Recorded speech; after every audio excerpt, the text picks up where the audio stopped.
Hello, welcome to स्वाद अनुसार। आज हम बनाने वाले हैं 3 तरह की स्मूदीज। सबसे पहले हम लेंगे एक केला जिसे हमने फ्रीज करके रखा हुआ था। केला तो स्मूदी में मस्ट है क्योंकि इसी से बेस बनता है। अब हम डालेंगे इसमें फ्रोज़न पाइनएप्पल। फ्रोज़न फ्रूट डालने का ये मतलब है कि हमें फिर बर्फ़ की ज़रूरत नहीं पड़ती।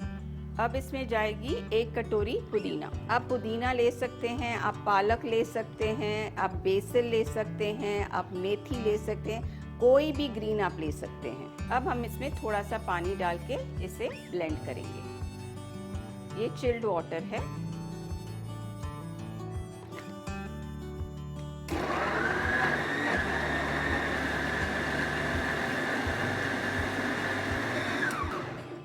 अब हम डालेंगे इसमें थोड़ा और पानी। स्मूदी की थिकनेस आपके ऊपर है, आपको जितनी गाढ़ी चाहिए आप रख सकते हैं। अगर आपको पतली करनी है तो आप थोड़ा पानी और ऐड कर दीजिए।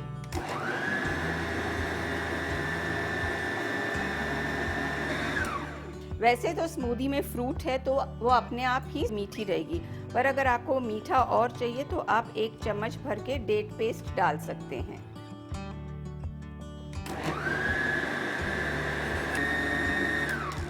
ये रही हमारी ग्रीन स्मूदी एकदम तैयार। अब हम इसे अपने ग्लास में पोर करते हैं।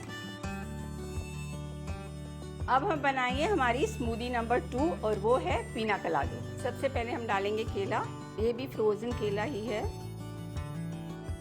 उसके बाद हम डालेंगे पाइनएप्पल। फिर हम डालेंगे इसमें वनीला एक्सट्रैक्ट। आप वनीला एसेंस भी डाल सकते हैं। अगर वनीला एसेंस नहीं डालना तो आप थोड़ी सी दालचीनी डाल सकते हैं। उसके बाद हम डालेंगे इसमें चिल्ड फ्रोज़न कोकोनट वाटर। अब हम ये सारे इंग्रेडिएंट्स को अच्छे से ब्लेंड कर लेंगे।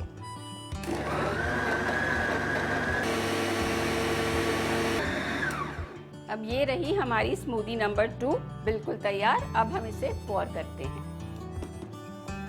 अब हम बनाएंगे अपनी स्मूदी नंबर 3 और वो है कोकोनट पंच। सबसे पहले हम लेंगे खोपरा। उसके बाद हम डालेंगे इसमें चिल्ड फ्रोज़न कोकोनट वाटर। उसके बाद हम डालेंगे इसमें 2 से 3 बूंद नींबू का रस। और अब हम इसे ब्लेंड करेंगे।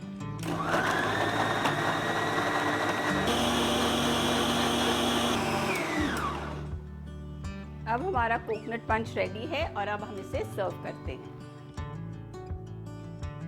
ये है सब्जा जिसे मैंने 10-15 मिनट भिगो के रखा है और अब हम इसे अपने कोकोनट पंच के ऊपर डाल देंगे। सब्जा बहुत ही कूलिंग है गर्मियों में।